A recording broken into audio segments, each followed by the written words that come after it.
বিভিন্ন মিডিয়া এবং ফেসবুকে ভোলা জেলার দুটি ঘটনা জেলেদেরকে নিয়ে বহুল আলোচিত হয়েছে।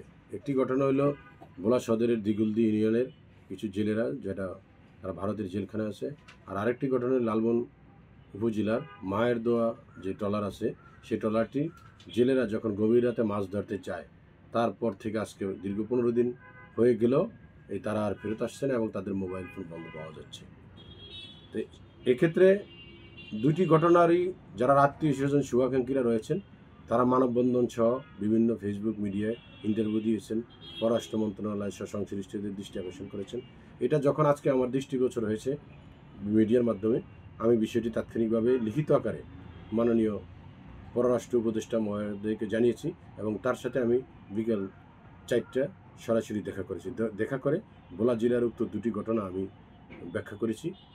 মাননীয় পররাষ্ট্র উপদেষ্টা মহোদয় আমার দরখাস্ত রেখেছেন এবং আশ্বস্ত করেছেন যে যত দ্রুত সম্ভব এই ব্যাপারে পার্শ্ববর্তী যে রাষ্ট্র রয়েছে সেখানে এবং যে প্রয়োজনীয় ব্যবস্থাগুলো গ্রহণ করা দরকার ওনার আওতায় আছে, সেটা তো উনি গ্রহণ করবেন।